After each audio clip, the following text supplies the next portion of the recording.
Welcome to the BiggerPockets show number 628. Just keep in mind that if you're on this path to quit your job, that you need to keep what you're doing in focus and keep that scorecard, that running scorecard. Like people say, as an investor, you should keep your scorecard of your personal financial statement, right? So you track your net worth. I think you should also track your hourly rate. Like the more money you start to make from side hustles and things, you should continue to update that hourly rate and kind of keep that in front of you so you can see where you might hit that threshold of like, all right, it might be time to start thinking about transitioning over from one to the other. The BiggerPockets Real Estate Podcast Show is all about teaching you the art of investing in real estate and hopefully achieving financial freedom one day, whatever that means for you, whether that means quitting your 9-to-5 job or having an entire portfolio that sustains your lifestyle. We're here to show you how to do that, and I'm joined here by my good friend and co-host, Henry Washington. How you doing, man? Boom. What's up, buddy? Glad to be on the microphone with you again.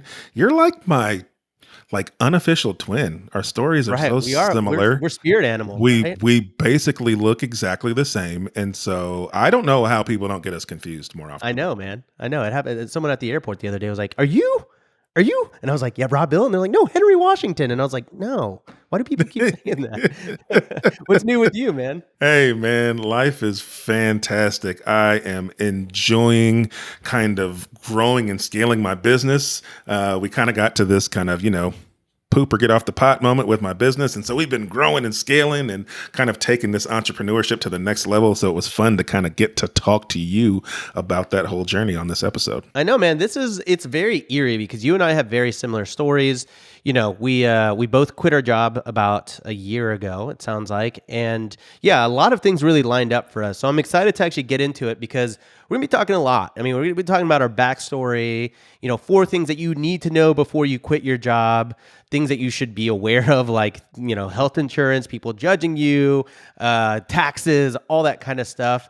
And then we really wanted to end this episode, I think, with actionable tips for people that really are set on quitting their 9-to-5 job, tangible things that they could do to kind of move towards that path. What were some of your favorite parts about today's show? So I really, really enjoyed talking about some of the unsexy things with quitting your job that people don't talk about, right? Everybody talks about all the fun stuff, right? Like you get all this time and then you can take that time and you can make a bunch more money and then you're going to be this multimillionaire and it's super awesome. But people don't tell you about some of the ugly stuff, some of the expensive stuff, like taxes suck. And so you need to be prepared for it. And yeah, health insurance is expensive and you need to have that as well. That was a well-timed cough. I like that. Health insurance. I keep muting myself every time I cough. I've got this cough, man. Yeah, but all these things are things people need to be aware of as they prepare for this part of their journey in their life. And so I love that we were able to touch on some of those things that like people don't talk about in 15-second videos on Instagram. Yeah, that's right. We only talk about the good stuff in the 15 seconds, but not the bad. But before we jump into it, let's jump into our quick tip, which is going to be brought to the audience by Sir Henry Washington himself. Awesome. Yeah. So the quick tip for today is to go and check out the On the Market podcast. On the Market, we focus on talking about actual current events happening in the real estate space and how it's affecting our businesses, what we're doing or what we're not doing because of things. So we talk about things like inflation, higher interest rates, and how that's affecting the real estate space and what we may or may not be doing because of it. So go give us a listen. We've got myself, Kathy Fetke, James Daynard, and Jamil Damji, and it's hosted by we were gushing over him a little bit. I mean, there's a little bit of a man crush on Jamil. Jamil's look, the guy's got good ads, all right? There's those people who just do everything well, and then like that guy's good at all the things, right? Yeah, he is. And then the Data Deli, man, the data guy himself, Dave Meyer is the host of the show, and it's a ton of fun. So go give us some views, some likes, some comments, and some shares. Awesome, man. Well, with that, let's dive straight in. Hey, man, you know what's really crazy? What's that? I have been a full-time real estate investor for just over a year, for about a year and 3 months or so. Hey, Rob, you know what's really crazy? What? I have been a full-time real estate investor for just over a year, like a year and 3 months or so. That's right. I think we found this out not too long ago that we both quit our full time careers, our 9 to 5s, in April of last year, right? Of 2021. Absolutely, man. So I think what we want to really impart on the audience today is sort of our thought process, like our evolution, things that we went through, and I don't know, maybe some actionable tips on, what you can actually do to bring you closer to actually quitting your 9 to 5 job. How does that sound? That sounds amazing. That is a question I've been getting since before I even quit my job, is people asking me when Yeah. they should quit. So Yeah, let's yeah. do it. Yeah, man. I mean, this is a really big topic, and it's something that I've actually talked about on the YouTube channel many, many times because I just honestly, I wish when I was quitting my job, there was content like this. Like, I don't think enough people really put stuff out there because a lot of people are very scared to, I don't know, be vulnerable about how scary it is. And, there's like also the financial component, which is a little bit taboo, but I'll be really upfront and say, I had a really good career. I've always loved the career that I was in. I was a creative copywriter in the advertising industry, and I worked my way up. And I was in the industry, I would say 7 or so years if you include like internships and stuff. And I was making $110,000 at my job, so it wasn't a bad gig, right? And when you combine that with my wife's salary, I think she was a teacher in California. She was making like $75,000. So together, her and I were both making about $185,000, which, in California, obviously there's some living expenses that go into it, but we were really comfortable. Like, we didn't have any reason to actually quit. Yeah, man. It's super funny because I similarly was in a role that I truly enjoyed. I was actually working in the real estate industry. I was an asset manager for an apartment fund. And so I was getting an education in large scale real estate and getting paid for it. I also was making $110,000 a year. And my wife, Which is so weird, man. This is like crazy. It's like everything lines up for both of us. my wife was making about 85,000 at the time. And so we were both very similar, both in careers that we liked. And so it was making that decision was a struggle. And so I love being transparent, and I love sharing with people like the hows and whys of that we did it. And hopefully there's some gems people get from it. Yeah, totally. So is your wife still working now? No, we retired her 2 or 3 months after I retired. Oh, wow. Okay, cool. Yeah. So my wife is also not working now as well. I mean, she wants to get back into it, and we'll talk about this in a little bit, which is like, as beautiful as quitting your 9 to 5 job is, I do want to make it known that, Henry and I, we're best case scenarios. Like, things have really, really worked out for us. So this is not us saying today's the day you're going to quit your job. You have to actually work for it. You have to earn your rite of passage here. Yeah. And I think you and I kind of did. I mean, for me, I was making, again, $110,000 at my job, and I had always been developing my Airbnb portfolio. And just, by the way, like,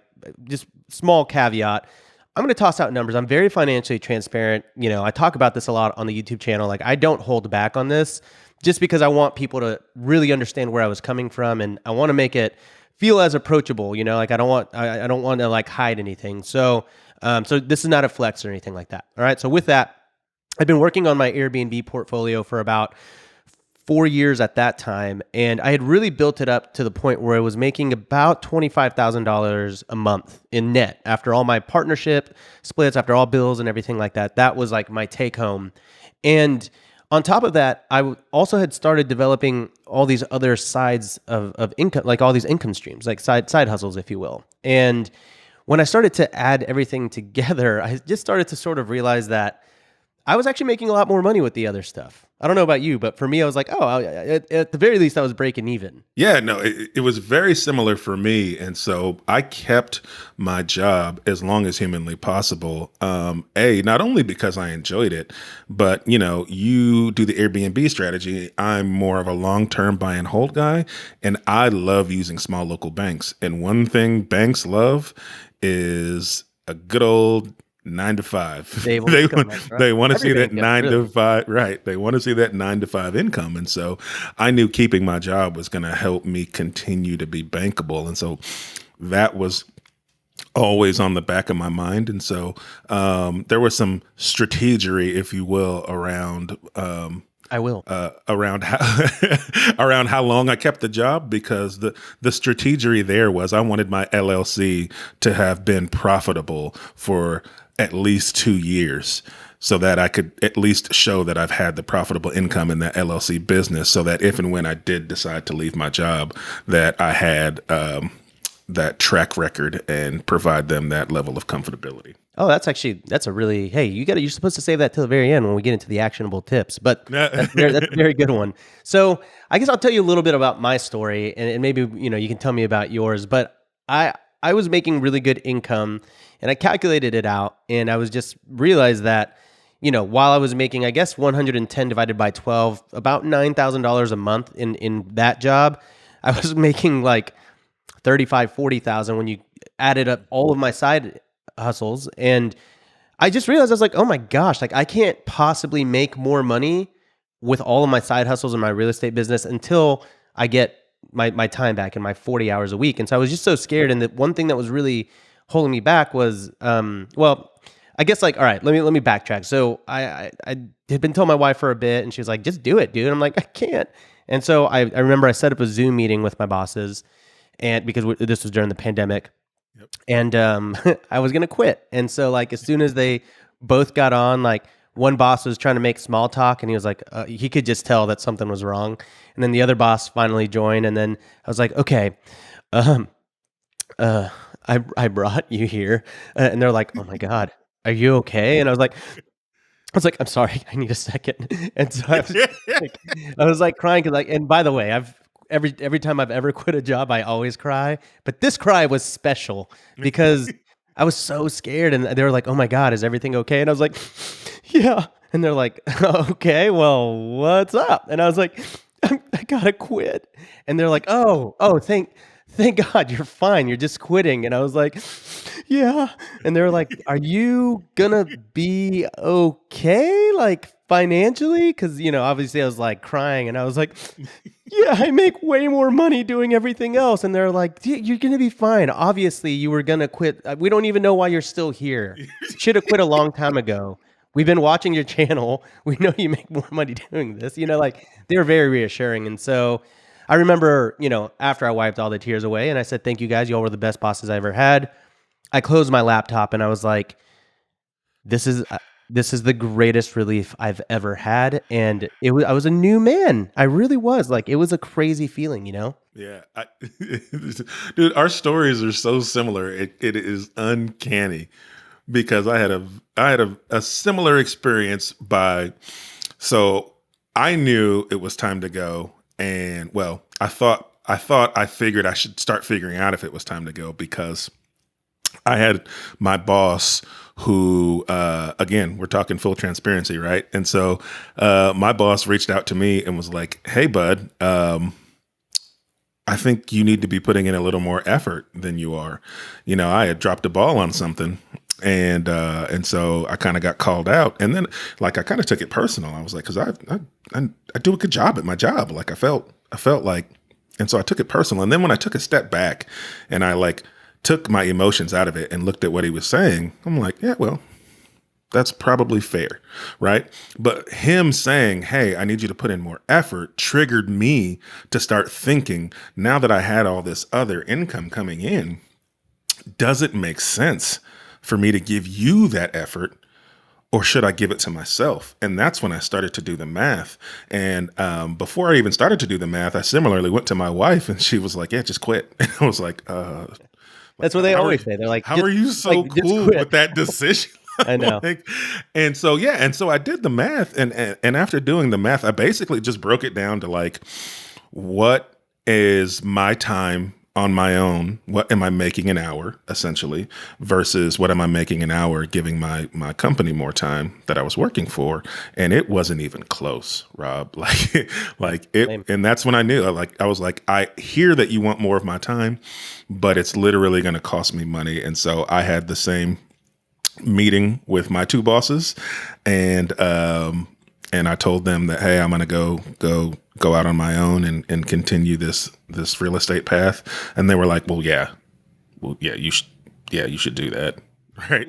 It's so obvious. I mean, if you're to the Right. point where you're quitting to become like if you're working in real estate, like you, for example, they know that you're making, like they know that you're doing multifamily. They're probably watching the journey. It's like I have a YouTube channel. I talk about finances like very in depth, and I know everyone at my job was like, I don't understand why you're here. And I'm like, neither do I, honestly. Like, it was my goal to exactly what you're saying, which is like, be a terrible employee.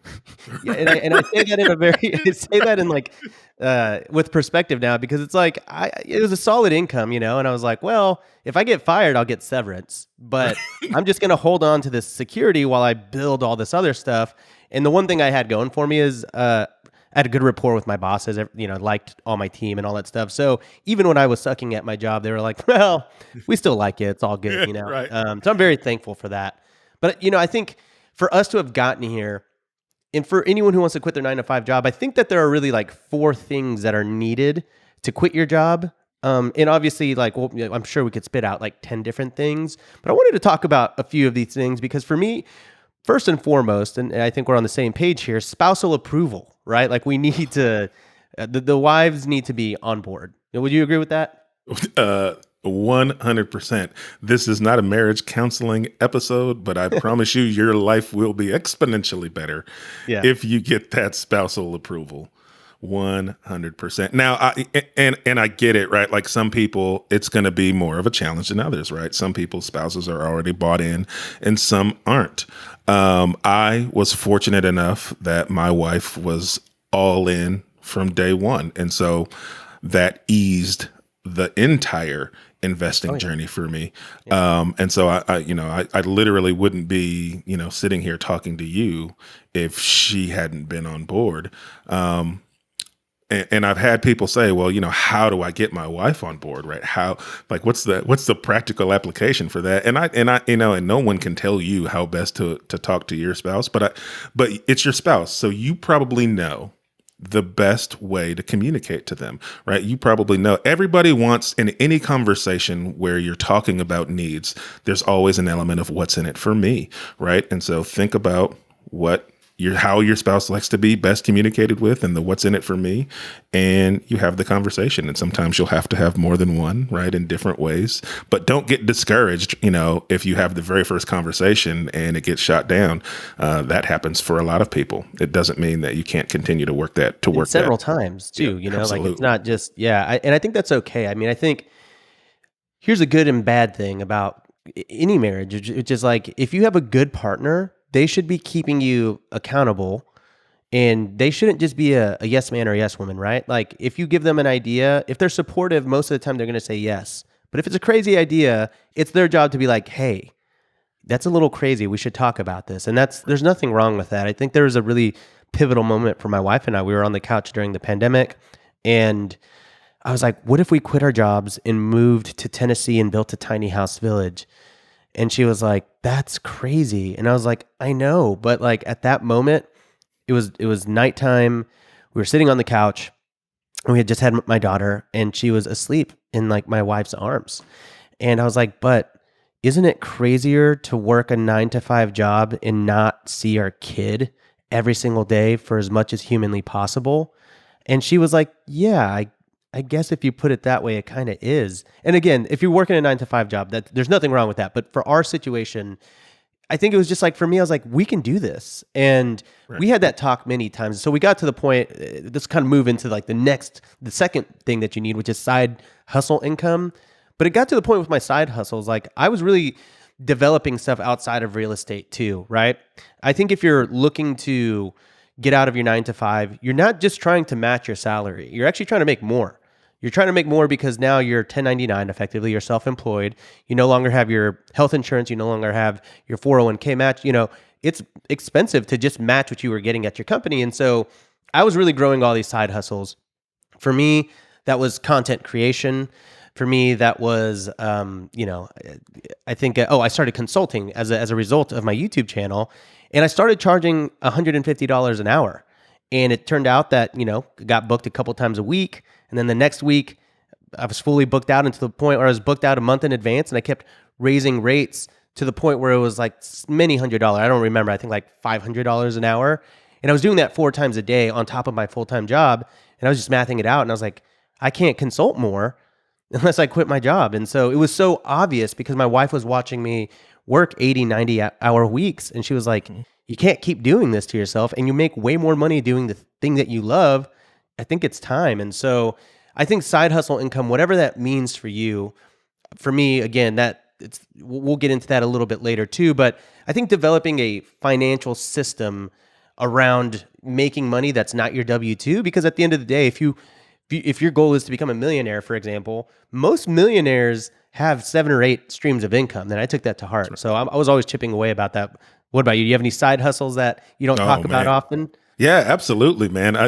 Again, very similar. I think you did something with furniture at some point, right? And so for me, I used to buy stuff at auctions, like pennies on the dollar, like Amazon returns and Target, Walmart returns. So I would go bid on these things at auction, get them for pennies on the dollar, and then I would sell them on Facebook Marketplace and Craigslist to make some extra money. And so like that was kind of how this side hustle thing became a reality for me. Like, oh wait, like you can actually generate some legitimate money just by spending a few extra hours doing something. So that was my proof of concept that side hustles work. And then that transformed as I got into real estate into consulting. So very similarly, I was charging, $100 to $150 an hour, and I was getting booked up. And as I was doing that, I was enjoying the calls, man. And my wife, she saw me one time after a call, and I looked bummed, and she was like, "Hey man, why are you bummed?" And I was like, "Well, I just keep answering the same questions over and over again." Mm-hmm. and she was like, "Well, why don't you just like make something that you can put out there that people can just check out?" Right. And so that's what got me started on the path to creating courses of some kind. Like I didn't know there were courses at the time. Like I just wanted to save myself some time and allow myself to help more people, because you mentioned it, your calendar would get booked up, right? You can only help as many people as hours you have in the day, right? And so once I got on BiggerPockets as a guest, it obviously, drew more eyeballs to my page, and the amount of people that I could help, it was harder. It was harder to help more people. When you only have 1,000 followers, if 10 people want to have a call over the course of a few months, you can figure that out. But as that grows, it gets harder. And so I put this content out there, and it started to make a little bit of money. And that's when I started to really look at hey, this is something that if I can provide value in the right way for people and then provide the scalability, I can have the income potentially to quit my job. And so that's how the side hustle thing kind of evolved for me. And then once that income grew to a point where hourly I was going to be able to make more for myself than my company, that's how I knew I was going to be able to quit. So 100%, it was like this side hustle evolution for me. Yeah, definitely. I mean, man, dude, I used to answer the same question every single day. And, I love doing it because I genuinely helped people, but Right. it is hard. And I think it was sort of a trap too with real estate. If you read Rich Dad, Poor Dad, we start to, the thing is you can't sell your time for money. So I was quit my job because I was like, oh, well, I'll get my time back and I'll be able to consult for 4 hours a day and make way more than I was at my job. But then I realized I was just selling time. Yep. Like I was just selling my time. And so even at $500 an hour or whatever, even if I was booked out, a year in advance at 40 hours a week, which I would never recommend to anybody's vocal cords, like that's, I don't know, I think $1 million a year, which is a lot of money, but that is it. That is the most I can make. Right. And so I quickly realized that too. And so it's like it ignited this fire to keep chipping away at this real estate fire that I had. So that kind of actually brings us to the third thing that you need to quit your 9 to 5, which is proof of concept. We had our side hustles, we had the spousal approval, but proof of concept just means I'd done it. I had done the Airbnb thing. I was good at it. I was really, really, really good at it. And people saw that I was good at it, and they were offering to partner with me, and they were offering to give me their money to go and buy a property and split it 50-50. Like I was doing that with several partners. And for me, it's like, okay, if I could do this on the side, then certainly I could probably do it full time too. I mean, is that was that your trajectory too? I assume it's like, based on the rest of the conversation, it's probably the same exact thought. Right. Absolutely. Yeah, man. It 100% was like that for me because as I was starting to think through, all right, what's it look like if I quit? Because there's obviously a fear factor, right? Even though you've got a proof of concept, I knew I could always find under market value properties, add value to them, and rent them out for profits or sell them for profit. Like I had that down, and still, when it came time to actually, pull the trigger and quit, like there was some apprehension. And what helped me one of the things that helped me get over that apprehension was to think about like, hey, I've been able to build this real estate portfolio part-time on the side while working a full-time day job and doing side hustles. And I've still been able to build this portfolio. If I just take the same amount of effort that I've put in, but now I give myself 40 hours a week to continue to put that effort in, I'm naturally going to be able to scale that at a higher rate without putting in any more effort. The level of effort stays the same. You just have more hours to focus that effort on. And so like when I thought about it from that perspective, I was like, oh, well, of course I'll be just fine. Right. And so 100% I felt the same way. Yeah, for sure. And I mean, last one here, we'll touch on this. And, this is really going to just depend on really your financial situation. But last thing you need out of the four things before you quit, again, there's probably a lot more than four, but for the sake of a nice, concise little crunchy podcast here, reserves, you want to have some money set aside because, I think it's not necessarily advisable to say, hey, I was making 110, but why not? I'll quit. I'll figure it out. If you don't have your systems and your income stream set, like it's going to probably be a bad decision. So I can't really advise you on that. And again, Henry and I aren't, well, this is the first time I'm saying it. I say again as if I've mentioned this before, but I always do that. I'm always like, again. And it's like, well, what do you mean again? You never even said it the first time. We're not financial advisors. All right. So none of this is financial advice. But I think the good rule of thumb here is if you can have like 6 months of reserves to kind of cover you and your bills, that's always going to be a safe way to go. Yep. I totally agree. And, we thought a little non-traditionally about the reserves because, again, that fear factor was setting in as it got closer and closer for me to actually have the conversation to quit. I was like, well, how are we going to find this money? And so what we decided to do was just take the profits of a flip that we had coming up that we were going to close. And instead of putting that money in our business account, which we would normally do. And the other benefit we're not talking about is Rob and I also develop the side hustles so that we wouldn't have to touch our real estate business money. Oh, yeah. So that we could keep reinvesting that. Right. And so because we made that smart decision of not using that money, when I got to a point where I was ready to quit, I just said, you know what, I'll take the income from this flip that I'm going to make. And that happened to be about what my wife's yearly salary was. And I threw that in an account just away from everything else, just as a safety cushion for me to know like, hey, I have 12 months of my wife's income right here.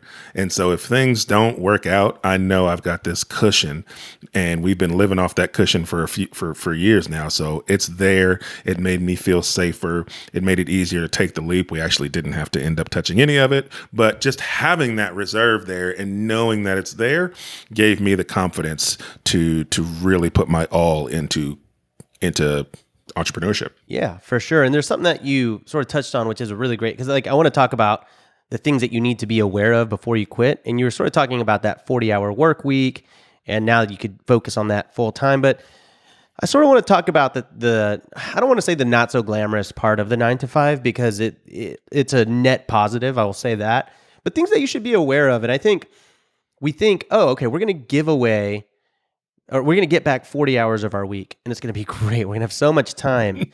But the idea of work-life balance is, I'm not going to say a myth, but it's basically, it's non-existent, right? Like there's that old adage that's like, entrepreneurs will not work 40 hours for someone else so that they can work 80 hours for themselves. Right. That's really true. I mean, I work a lot more than I did because, at my 9 to 5 job, as I said, I was a terrible employee. I was like, trying to milk that cow for as long as I could. And what I really quickly realized is I was really giving about 10, maybe 15 hours of my actual time and effort to my job, which I think most people realize during the pandemic. They're like, oh, I don't need to work 40 hours. And so I thought, oh, I was going to get 40 hours back. Really, I got 10 or 15 back Right. And it just turned into this whole thing where now I'm working 70, 80, 90-hour weeks often. Not as much now, thank goodness. I'm figuring that out. But for the very first year, you know, quitting my job, my focus was to make money, and I succeeded. I was able to more than 10x it. And you know, it was a really crazy time for me. It's because I was just going so freaking like fast and furious. And yeah, I mean, I think the 9 to 5 job, like I kind of miss it, you know, in a sense, Yeah. because it kept me to 40 hours, and now I work a lot more. I don't know about you. Oh, dude. Yeah, absolutely. That smacked us in the face when we quit, because there's also this thing that we don't think about, this added pressure now of like, you've got to go produce, because that you don't have that salaried income coming in every month, no matter if you produce in your real estate business or not. And so there's this pressure to go produce. Plus you're an entrepreneur and you enjoy what you do. And so you just end up cranking extra hours. And I really had to have a sit down with my wife to talk about like, how do we establish some like boundaries, and what expectations do you have for me in entrepreneurship, right? Versus, you know, when I was working a salaried position, right? And I wanted to have those conversations. So I knew on the front side kind of what she wanted from me and how she wanted me to spend the time, and we could have that kind of a conversation, because now you've got this added layer of entrepreneurship and, you know, pandemic life. And so there was a ton of time at home. And so you really had to draw that hard line in the sand of when you call it quits and go focus on, you know, family and kids and those kinds of things. And so it was a lot in that first month or so, but luckily, you know, I have an amazing wife, and we had that sit down and we're able to draw some boundaries, and I'm not perfect with them. But we're getting better. And so now I come to an office. Like I moved everything from home to an office so that I give myself those boundaries physically. Like I have to get up, get ready, physically go to work, physically take my laptop home. And so like you're mentally saying like, I am taking my laptop home, right? Right. Which means you are planning to go do some work versus leaving it at work. And so that physical office has also provided us some boundaries. Yeah, it's hard. It's really tough. I mean, because like especially in our first, like in our house in LA when we were doing this, because my wife was like, "You're right there. Right. Like, why can't you help me? The kid is crying, or you know, like why you gotta change the diaper?" And I'm like, "I am sorry. Like I know that I'm here, but I'm also like I'm drowning, you know." And there was a lot of Right. those, you know, those moments where we had to have heart to hearts where it's like, look, it's not that I don't want to be around, but it's like at my work, I could mess around and still get paid. And if I don't work, we don't make money, you know? And I was like way Yes. too just in my head about it. And I think, you know, other things that were really tough for me was like healthcare. Like part of the story I didn't talk about was when I was like crying and they're like, "Are you going to be okay financially?" And I was like, "Yeah, I make way more money." And my bosses were like, "Then what's the deal?" And I was like, "Healthcare, it's expensive." And I was over here getting in my head about $2,000 a month of healthcare when I was making, I don't know, at that point, like $35,000 a month with everything together. And so healthcare is expensive, and that's something that you have to think about. And there are a Yes. bunch of different options. You're no longer getting your 401k match. You know, qualifying for a mortgage is really tough when you're self-employed, like you said. Like I make significantly more money than I've ever made, and a bank still won't give me a loan because I look poor on paper, and it's Right. really annoying. Now, after I get my taxes seasoned, like this is my second year of making income like this, I'll finally be able to count it and finally buy a house without having to jump through so many hoops. But it's really tough. So I think, you know, if you're in this world where you want to become a real estate investor, close on those houses first. I closed on a house, and literally as soon as I close on that house, I quit the next week because I was like, all right, that was it. I did it. So yeah, qualifying, I think, I don't know if you had any judgment in your life when you told people that you were quitting, but I did. I had people that, all, you know, as supportive as most people were, I had some people that were like, "That's crazy." And I'm like, "I think you're the crazy one. You rely on one income at your job." You know, Right. I was like, that's crazy to me. And I was just getting defensive because I was like, why not just support me like that? It hurts, you know? And so, it was like family, you know, at first, because it's just, no one in my family has ever done this before. And so it's so weird to them that I would leave a 6-figure job. Yeah. And what they didn't understand was that, you know, yeah, like kind of what I was working on in the background. So yeah, did you have any judgment in your life, or was it Oh, relatively smooth sailing for you? dude, absolutely. It's been throughout the whole journey, and yes, absolutely. A lot of the judgment for lack of a better term, will come from your friends and family, the people closest to you, because they know you before. They know you as the guy that didn't do any of that, right? Like if you're just getting started on this entrepreneurial journey, right? They don't know that part of you. They see the old you. And so as you start doing these things that seem crazy, right? You get some judgment, and sometimes that judgment comes from a good place. Sometimes it's, hey, this is risky. I love you. I want you to be able to pay your bills, and I want you to take a safe path. And sometimes that judgment is, hey, I don't want you to be doing better than I am, right? And so, like, you can piece together who's being judgy for what reasons, but absolutely. And just remember, folks, like, this journey that you're on, this vision that you've been given is for you. It's for you to act on. It's been given to you. It's that nobody else has to understand it for you to be successful in your journey. And so don't let that hold you back. There's a reason that being a trailblazer is painful. You're the one going down the path first. You're cutting down all of the obstacles and barriers that are in the way. And so you're going to get the nicks and the cuts and the things that come with being the leader, going down a path maybe people in your family haven't gone down before. And so, yeah, that judgment is just part of those nicks and cuts and things that you're going to have to endure as you start to blaze a new trail for people in your family behind you. It's a blessing that's something that you get to do. And so don't see it as a negative. See it as like, I am creating this new path of wealth that other people in my family behind me get to go down. And I'm okay taking the brunt of the judgment and the nicks and the bruises so that I can make the lives of people behind me and my family better. I love it. Yeah, let me just be clear. You are crazy too. Like, it's like when people say you're crazy, it's like, yeah, you're right. I am. Embrace it. Embrace the craziness, because I think that's what's going to set you apart. I really actually liken this. I used to have like like when I bought my house in LA in 2016, I actually had family members that were like, you're crazy. Not like indirect family members. They're like, you're crazy. You're buying at the top of the market. We're in a housing bubble. And I was like, well, I'm still going to do it because I want to buy a house and no one's going to stop me. And fast forward to, 5 years later, and my house has doubled in value from $624,000 to $1.25 million. They still don't own a house.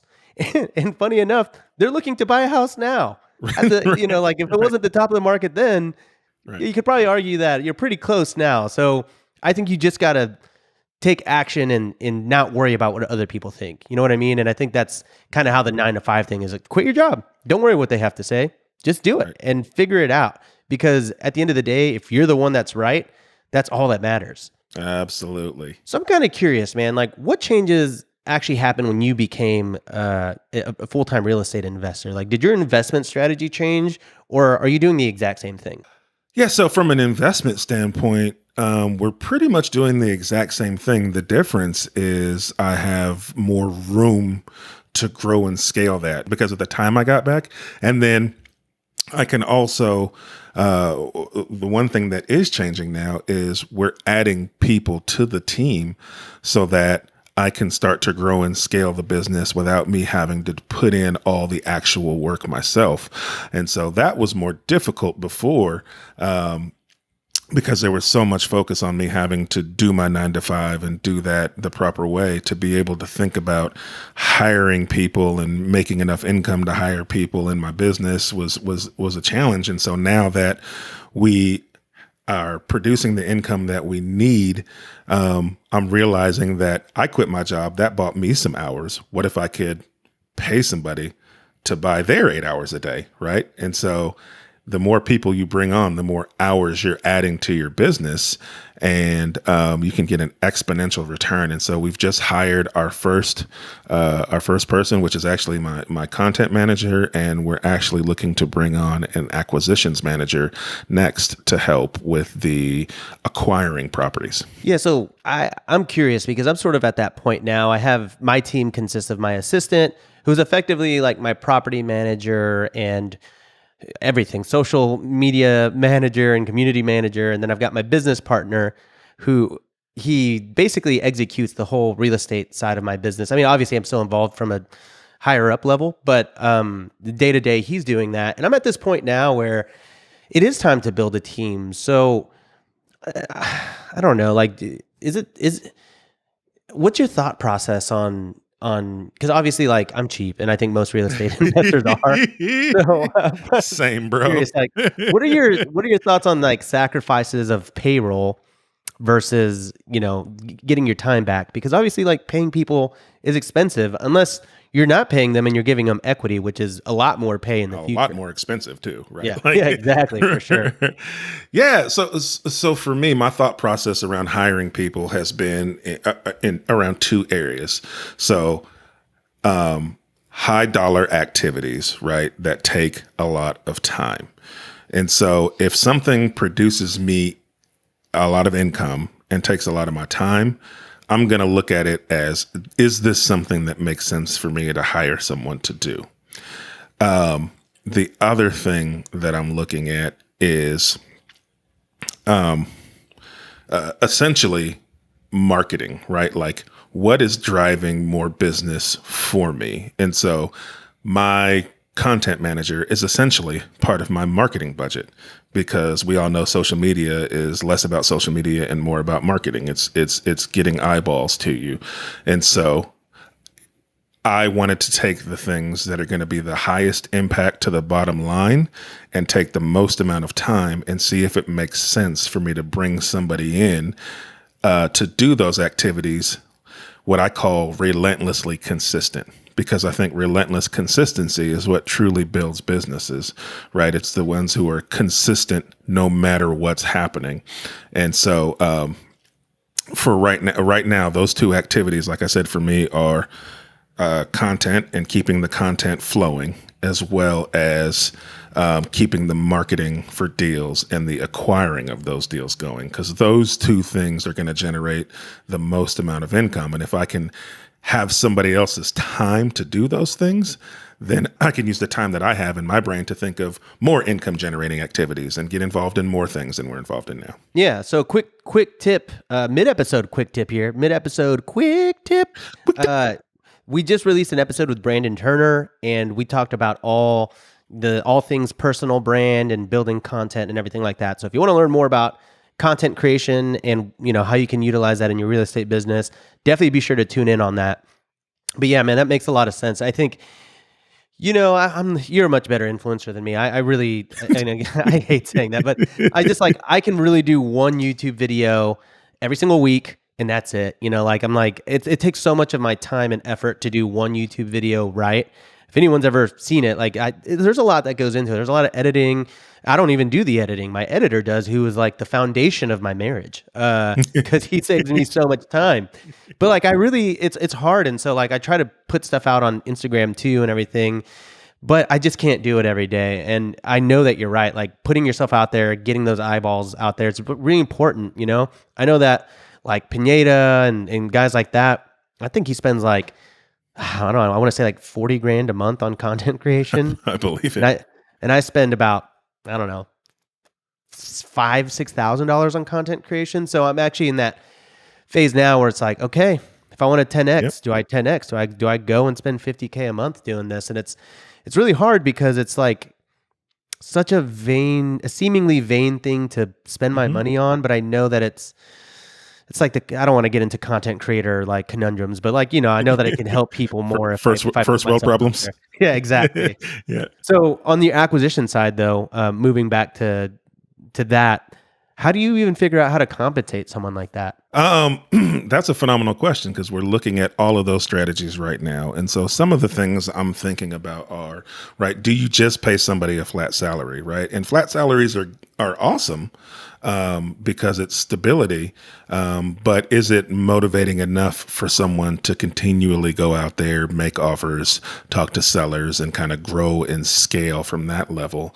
We're also toying with the idea of leveraging the eyeballs on social media to bring in somebody who already maybe knows, and trusts you from your brand, and maybe good at sales and talking to people, and then maybe bring them on as an intern to see how they do, and then pay them per deal that they bring down. And so there's tons of different strategies. And I honestly, I'd be lying to you if I told you I knew which one was the right way to go. Yeah. I mean, they're But all right. but Like right. it's whatever's right for you. But my gut is telling me that like I want to pay somebody based on the deals that they close, and there's probably some level of both where you get some kind of a base, but that pay can increase drastically the more deals that you close. Yeah. Yeah. Well, I look, I'm really in line with it. This is where I'm at in my business because things are going really well as is. And, right now I'm at, I think 15 or 16 short-term rentals. Um, we're currently negotiating a hotel deal, which is 20 doors. That'll double my portfolio effectively overnight. I'm raising a couple of things. I'm raising a fund where I'm building 20 houses in Joshua Tree with Tony Robinson, real estate rookie. If you guys haven't listened to that, awesome podcast as well. All in the family.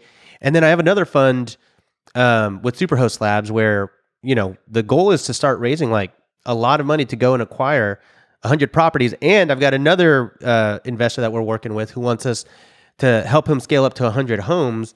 So we're moving, and I'm like, okay, we have faked it for a long time in that. Like faked it till you make it, right? And what I mean is like obviously we're really good at this and we're doing it, but it's like we were good at doing the single family acquisitions one at a time. But now to go from one acquisition to acquisition is becoming a really big drain on our time. And so we're quickly realizing we got to go for like 20, 30, 40 door deals or like syndications where we can have a lot more money. The returns don't have to be 50%. They can be 10%. And then we can just start buying a bunch of short-term rentals around the country. So for me, as I scale, I understand how to get there, but the building the team is like very, very crucial because one thing that has changed for me in a very significant way, obviously I assume this is for you too, but my time is a lot more valuable. You know what I mean? Like I hate even saying my hourly rate, so I'm not going to say it, but it's very expensive, and Yep. when you start to scale and when you start to understand that your hourly rate is very high, then it doesn't make sense for you to go out and buy a 2-bedroom, 1-bath Airbnb. You got to go buy 20 of them or build 20 of them. You know what I mean? Yeah. So for me, I think scaling in my business means I'm now evaluating deals based on if they are 7-figure deals or not. So if something is not a 7-figure opportunity for me, it costs me money to pursue it. Yep. It's the same. It's like the same analysis you put into quitting your job, right? Like you have to sit back and think about what's the best use of the time that I have available? What's the best return on that? And if it's not going to provide me what I feel like is what I need for my time, then it doesn't make sense, right? And so I totally understand that. Yeah, we're at a place where our normal operations, as far as acquiring properties, is the same, but we've been focusing a whole lot more on holding multifamily, and so and for a very similar reason, because I can find single family homes all day, but they don't provide the return on investment that the multis do. And so our strategy shifted from, buying and holding everything to we're going to dispo the singles, build the capital, and we're keeping multis and heavily looking for more multis. So I 100% I get it. Yeah, man. And I think obviously the big benefit here of scaling, like a big, big benefit, like if you're doing this right and you're actually making money doing this, even if it's 25, 35, like, kind of where we were at, or let's say that you're to the level where I am, where I've like 10x my income and taxes suck, right? So scaling, is Dude. so important because you're going to be able to lock down a lot more real estate and wipe out those taxes. I've really gone down a huge rabbit hole on taxes because I hate paying them now.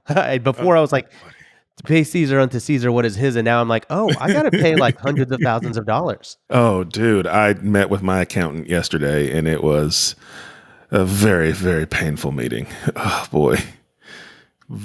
Yes, taxes. Think about that before you go down this path, because, boy, making money is expensive. Yeah. But, someone told me this and I like try to, it was cheesy when he said it, but it's so true. He said like, paying taxes is a good thing because if you're paying taxes, that means you made money.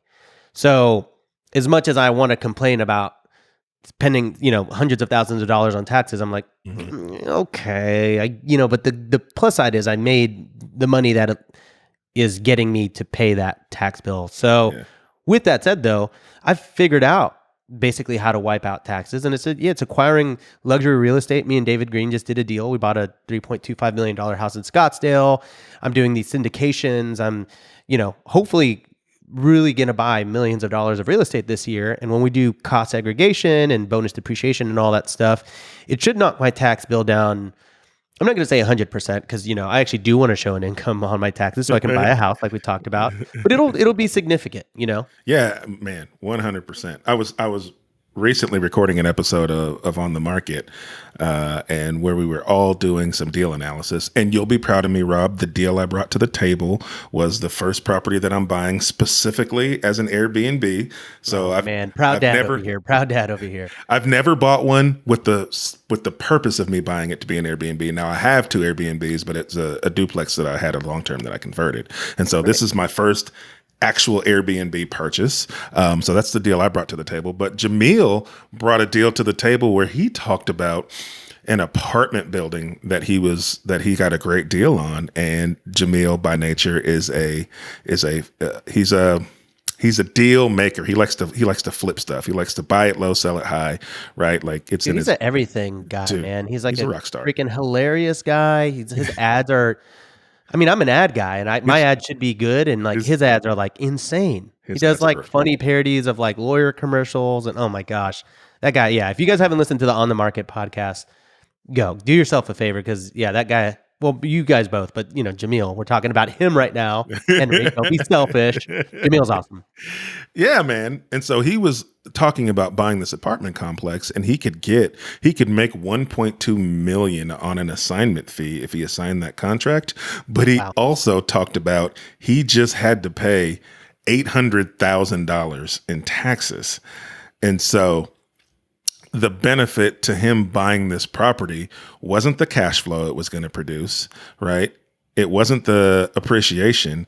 It was I need a tax shelter. I need something that's going to help me to reduce that tax bill. And so real estate, yes, making money is expensive, but the awesome part about real estate is if you buy the right assets, right? If you use the skills that you've developed to grow and scale your business to where it is now, and then strategically buy the right assets, you can use those assets to kind of help offset that tax bill, just like you said, with acquiring the millions of dollars of Airbnb properties, because it's going to do that for you. Yeah. So look, if you want to quit your 9-to-5 job, obviously like there's a lot that we've covered here, but I think one of the biggest watch outs is you have to understand how taxes are going to work and how they change, because you've been making, money passively in real estate. And, if you can qualify as a real estate professional, I believe that changes to active. I'm not a CPA, but it changes things for you. And the benefits are astounding if you just nerd out about it.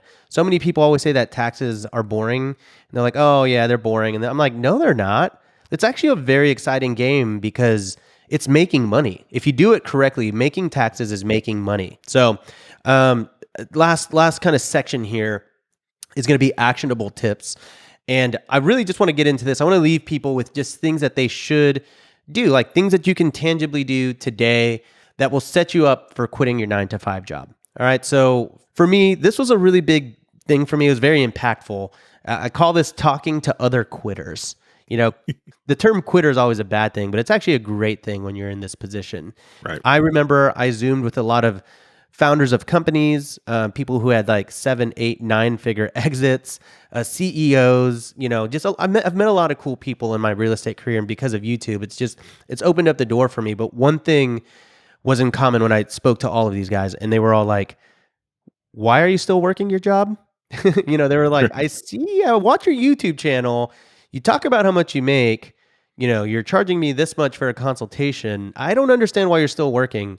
And they just, after hearing that so many times in the span of a couple months, I was just like, okay, these guys obviously have figured it out. And, they obviously believe in me more than I believe in myself. Maybe this is something that I have to do. So I think talking to someone else that's been through this, talk to someone else that's quit their 9-to-5 job, chances are, and I don't know, Henry, if you've met anyone that this didn't work out for, but for me, the quitting your 9-to-5 and going full time at this field or like the thing you love, it usually works out for people. Usually. Yeah, absolutely. I don't know anyone who is in this industry who has left their 9 to 5 and then ended up having to go back.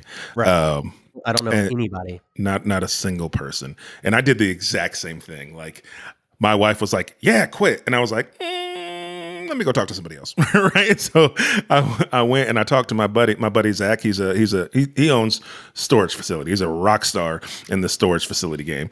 And he's been an entrepreneur as long as I've known him, like full time. And so I went to him and I was like, how do you make this work? I'm thinking about doing it. And he was like, honestly, I thought you should have done this a year ago. That's what everyone says. Right. And I said, but it gave me a place to take my fears, because what happens a lot with stuff like this, it was the same way when I was getting started in real estate. Like we have these fears, and a lot of the times they're not really rooted in anything real. Right. And so he gave me a place to be able to ask those whys, right? Like, and those what ifs, like, hey, I'm thinking about quitting. I know you did it. Here's a big fear. Here's my big what if. Like, what if I quit and I can't produce the income that I need to live monthly? What if I quit and, XYZ? And he was able to put some like real life to it because he's lived it. Like, what if I quit and, we struggle with the healthcare? So he was able to help us figure out, like, give me some actionable advice on like, yeah, this is how much it costs. This is what we do for it. Right. Here are some other options you might think about. And so talking to quitters was the best thing I could have done as far as getting advice on if this is a good move or not, because it helped me realize which fears of mine were actual legit fears that I needed to go create a mitigation plan for, and then which fears of mine were just my brain overworking itself for no reason. You know what's really funny is that it's so easy to see what they saw now that I'm doing it, because to them, they're like, just quit. And I'm like, what do you mean just quit? That's so dumb. Why would you say that? And like, now I'm like, whenever people approach me, I'm just like, yeah, just quit. Right. And they're like, what do you mean? That's so dumb. I'm like, look, you're going to figure it out. Right. I actually just had a conversation with a friend who wanted to go full-time in photography. And, he called me. He's like, man, I'm thinking about doing it. And I'm at the point where like, I can't make more money with photography unless I quit my job. And I was like, look, if it's costing you money from photography and that's the only way you can scale, then quit. And even if you make half, like, as long as you can pay your bills with your wife's salary, who, like they both make pretty good money. I was like, you're going to be fine. And he's like, all right, well, I appreciate it. Like, this was really meaningful. And I was like, yeah, no worries. And then this was 2 weeks ago. And I met with him like 2 or 3 days ago. I was like, yeah, man, so what'd you end up landing on? He's like, oh, I quit. And I was like, what do you mean you quit? You didn't tell me? You didn't text me? I could talk to you for 2 hours about this. And, I'm just really happy for him because I can see it. I think this is a whole mindset thing that you just don't see it in the moment. Actually, a very mind-opening, is that the phrase? Eye-opening? Eye-opening. It opened my mind too. An episode of BiggerPockets that I did that was very eye-opening was the one that we did with Jason Drees. I believe it was episode 601. And that's how eye-opening it was for me. It talked about mindset and just imagining who you were 10 years from now, like thinking of the version of you 10 years from now. And if you can imagine, that person, you can just effectively manifest them in your life. And so, I talk to a lot of people who they make 50,000 or 75 or 100,000. And I'm like, if I ask them, can you make $1 million this year? They're like, well, what? No. What are you talking about? That's such a dumb question. Where if they ask me, I'm like, heck yeah, I can. Because, like I understand that it's all mindset and like really just believing in yourself goes a long way. So this is a very long tangent to just say, talk to other people that have done it, because I think it's going to be more eye-opening than you think. Absolutely. Second actionable tip here, which we've already sort of covered, but I think it's just develop your multiple streams of income. I really don't want people to dip into the real estate, income personally. Like I want you to grind on that for as long as you can. That's what you're going to retire on. But you should really be, working on it, like planting those seeds, watering those seeds. And for me, my side income now is, I do mentorship, I do coaching, content creation. I've got affiliates. This is a very easy one. You can go make a YouTube channel and you can say, hey, I'm going to review this item right here. And if people click that link, you'll get a 3% commission on it if it's like an Amazon product. Like it's crazy. Like you can make 6 figures doing this. You can make 6 figures just promoting other products. A lot of people just don't want to do it because it's like hard work, but you can do that. Airbnb was my side hustle for a long time. Now it's my front hustle, if you will.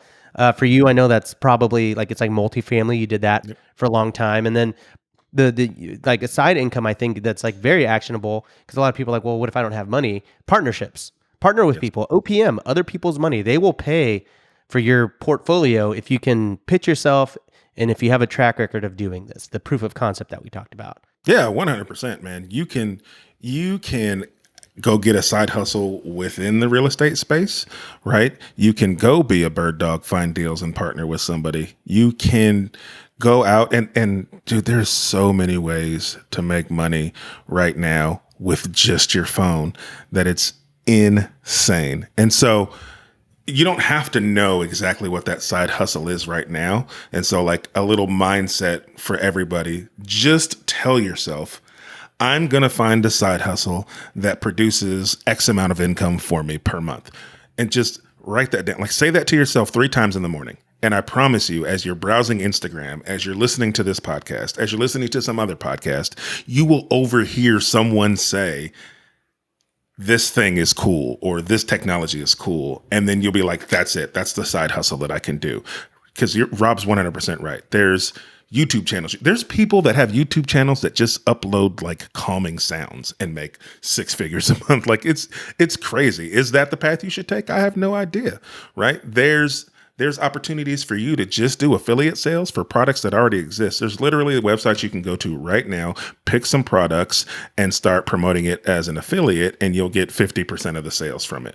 Like you just have to figure out as you start to research side hustles, something's going to stand out to you and then dive into it. Yeah, actually, this gets into my next tip here, which is I think this is a big one. And it just helps you visualize it. You know, we think about all these side hustles and they're always in the ether of our head. I think you actually need to put pen to paper and literally map out 3 financial scenarios. Good, better, best. Hey, here's what I make from side hustles, or here's what I make from my job if I want to keep doing that and sort of wean myself off. And here's what I make from real estate. And I just searched for this on my computer. And again, in the name of transparency, I sort of just want to read you what I mapped out. My good, better, and best case scenario. All right. So conservatively, I was like, all right, if I just kind of just do what I'm doing, if I just quit my job, I can get to $23,000 a month or $276,000 a year. That was like, if I really just mail it in, that's what I'm going to make. My medium case scenario, I really, I put time into this and I foster all of these different things. And I really just put time and effort into it. I can go up to $35,700 a month, which is a yearly salary of $428,000. And then in my best case scenario, I was like, all right, if I just totally crush this, I'll make $38,500 a month, which is $462,000 a year. But the big difference on that best case scenario is that $462,000 paycheck that I was working towards actually was if I quit my job, what I could make. Yeah. And, I obliterated it. Like I just totally I met those goals by far, and just putting them on paper and mapping out how I was going to make that helped me out so much, man. It's just like seeing it and being like, wow. And it really helped me believe in myself because that was really going off of money that I was already making. So it wasn't really that crazy. So I was just like, all right, so now let me just do like a little growth plan. And fast forward to today, I just did that last week. And it's really crazy. It is really, it's like so crazy to just map out what's possible next year. And I would never have seen that. I would never have a number to work towards had I not just jotted it out. It's very unofficial. It's just literally income stream 1, 2, 3. If I open up this Airbnb, if I grow my channel by 20%, if I grow my affiliates by this, if I, just those simple steps really were eye-opening for me. And I was really motivated to just beat the numbers that I set forth for myself. What about you? Did you map out anything like that? Or like, were you just kind of like, I'm good? So I've always been a ready, fire, aim kind of guy, right, wrong, or indifferent. But I did want to make sure that I highlight for people how amazing of a tip that is. Because as you were saying it, I was like, that's brilliant. I should have done something like that. And then as you continued to talk, my next thought was like, do it now. You're looking to hire somebody, do your good, better, and best scenario for hiring that person. What kind of volume do we think it can do in your business to get deals closed if you don't hire the person? Like stay the course, right? How much do you think you can grow? deals per month, right? If you hire the person, how much you think you can grow deals per month, and then you subtract whatever that income is from what you're currently making, right? And then give a base case scenario. If you hire a rock star, right, and you pay them more, how many deals do you think they can do per month? And that might help open my eyes and ease that pain of having to figure out how to, should you go out and hire this person to do that thing? So I'm about to steal it and use it right now. Great advice. Yeah, I mean, I think even with just hiring someone, like just like what you're talking about, the worst case scenario is maybe you lose a little bit of money and they didn't perform, but you got your time back. Mm-hmm. So that's not really that bad of a scenario. A pretty good, like a medium case would be you just break even, which is still awesome because they're doing the work, you get your time back. And then best case scenario is they make you money. You know what I mean? Right. Yeah. For the most part, I think you can, if you're a good manager and you know how to train people and you can mentor them, someone told me, because I was like talking about hiring people and I was like, yeah, I need to delegate. And I think it was David Green. I'll give him the credit on this because he's awesome. He was like, no, it's not about delegating. It's about developing. Develop people and develop loyal people. And, they're more than likely going to produce for you. Absolutely. 100%. Yeah. So basically, if you hit me up if you need a job. No, I'm just kidding. No, I need DMs are about to get no. Okay, so last couple of tips here. I'm gonna just breeze over this one because I already said it. But buy real estate before you quit your 9-to-5 job. Like if you got a house that you're thinking about or a second home. Like my dad was about to retire, and I was like, all right, let's buy an Airbnb, and then you can quit. He's like, great. And then he's like, hey, I ended up retiring, so let's just buy the Airbnb anyways. I'm like, we can't. You don't have an income anymore, Dad. So I think it's very important. Yeah, try to close on that house or that Airbnb or that multifamily or whatever, because it can be your journey to financing is about to be a little tough. And then last one here, give yourself an end date for your career. This is effectively why I didn't quit for so long. I had meant to quit in October of 2020. I didn't quit until April 2021, which I think is about 6 months. And it's just because I kept putting it off. I was just like, I can't, I don't know. And then I think, eventually I was like, all right, April 7th, I'm quitting.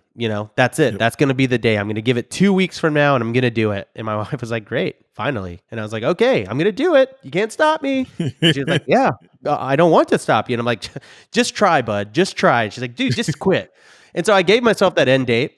And guess what? I quit on that end date and my life has changed in a really positive way ever since. Yeah. And it's almost like a mindset thing, right? Because if you set that date in the future, and you now have that date planted in your head, you're going to start preparing for that date. And by the time it comes, you should be more prepared, right, to make that transition. And then if you're not, you can move the date. Like you're not like it's not the end of the world, but just from a preparation standpoint, like if you listen to this, you take down these tips and these things and you give yourself a date. Now you've given yourself essentially a timeline to start to prepare yourself and implement these things. And then by the time you get there, you've just made your transition into full-time entrepreneurship that much easier. Yeah. And you know what? Just a little bonus onto that. If you're serious about it, tell other people. You probably don't want to tell your coworker, but tell your best friend, tell your mom, tell your don't dad, tell your boss. Don't tell your boss, but tell people, your close friends, hey, I'm quitting on April 7th. Yep. Just say that because guess what? They're probably going to check in on you on April 7th. Right. And so it's on you to really kind of, if you want that extra bit of accountability, if you're like, dang it, I shouldn't have, said that. And that, like on my YouTube channel, I do that all the time. I just put out huge lofty goals because I'm like, dude, if I tell 180,000 people that I'm going to like make this much, or I'm going to buy this, or I'm going to do that, I kind of have to, because I don't want to let them down. So I'm always just like throwing goals. I think there's a big argument to be made that you shouldn't tell people your goals, but that's a whole nother episode probably. But I think if you put it out there, then it's up there. You don't want to go back on your word. So I know. I thought it was totally crazy when you were like, Henry, on July 17th, I'm going to give you $1 million. And I was like, that was crazy. And I was like, I got to do it though. I got to say that because I'm going to do it on that day. You just wait, man. You just watch that Venmo, pal. Here's the problem though. Venmo is like, it only gives you $2,000 at a time. So, it's going to take a little while to actually get it to you. I'll live with that. But that's it, man. I think I don't know. Do you have anything else? Any other prolific thoughts that you want to leave us with? Yeah, so I just want to tell people, like, we're not saying 9 to 5s are terrible. Quit your 9 to 5 right now. What we're saying is that if you're on this path because you want to get out of your 9 to 5, we want to help you strategically do that by sharing our experience with you. Like, we're literally living this right now, like almost in the same weird time Yeah, I know. frequency. And so, yeah, we're not bashing 9 to 5s in any way. I tell people that my 9 to 5 was my first investor in my real estate business. I wouldn't have been able to grow and scale to the point that I got to as quickly as I did if I didn't have that 9 to 5 there, helping to keep me bankable, helping to keep me liquid enough to be able to go buy properties, helping to fund my emergency fund for if things broke on properties. And so, like, my job was my investor in my real estate business and helped me get to where I needed to be. Just keep in mind that if you're on this path to quit your job, that you need to keep what you're doing in focus and keep that scorecard, that running scorecard. Like people say, as an investor, you should keep your scorecard of your personal financial statement, right? So you track your net worth. I think you should also track your hourly rate. Like, the more money you start to make from side hustles and things, you should continue to update that hourly rate and kind of keep that in front of you so you can see where you might hit that threshold of, like, all right, it might be time to start thinking about transitioning over from one to the other. Yeah. Yeah. That is all, dude. I mean, that's gold right there, man. I don't really have much to add to that. I think you're exactly right. Like, we're not saying 9 to 5 is bad. Please don't take anything we say as that. I actually loved my job. I genuinely loved advertising. The only reason I left was because, well, a couple. I wasn't really that good at it, if I'm being honest. Like, I was good, but I wasn't ever going to be great, and I'm okay with that. Like, I quit for a reason, right? But I had the opportunity to be great at Airbnb. I had the opportunity to be great at real estate, to be a great content creator. I knew that I could get there and that I can get there still. I'm still working towards that because I'm good at this stuff and I love this stuff. And because I was actually having success here, it just made me realize that I couldn't do it for other people because I wanted to do it for myself so that I could, help people in my network, help my mom, my dad, like pay for their retirement, my brother-in-law, my sisters, like my kids. Like, I really started to understand that if I could do this for myself and I could do it well, everyone in my family, in my direct influence, like I could change lives and help everyone, live a better life. So nothing wrong with 9 to 5. Do it for as long as you possibly can. Be a terrible employee, get fired. No, I'm just kidding. Don't do that. Like, do it for as long as you need to. I always say that, like, there is no right or wrong. There's just what's right for you. So that might mean that you're going to quit in 5 years, and that is okay. It doesn't have to be today. In fact, it shouldn't be today if you haven't been working on it. But it could be next year. It could be in 2 years or 3 years. It's like whatever, it just depends on your personal situation. So I've got nothing against the 9 to 5. Do it for as long as you need to. And I promise you, like, if your goal is to become a full-time real estate investor, it's going to happen. Amen. And you're going to be so glad you did. When I had that conversation with my buddy who was a full-time entrepreneur, he told me essentially what he told me. He was like, you should have already done it. You should do it today. And if you do it today, when we talk a year from now, you're going to tell me it's the best decision you ever made. Yeah. And you probably told him that the day you quit because Right. it was Right. instant for me. He's not wrong. Well, awesome, man. Well, I think that's it for today. I would typically try to do a David Green ending call sign here, but I butchered it the last time we did this. So I'm just going to say goodbye. Oh, actually, before we go, where can people find you online, man? Yeah. Best place to reach me is Instagram at the Henry Washington. Same thing on TikTok. And you can check me out at henrywashington.com. Cool. You can find me at Rob Built on Instagram, Rob Built on YouTube. I don't know why I said Instagram first. YouTube is my main love. Find me on YouTube, Rob Built, ROBUILT, or TikTok at Rob Builto. But with that, we will catch you guys on the next episode of Bigger Pockets.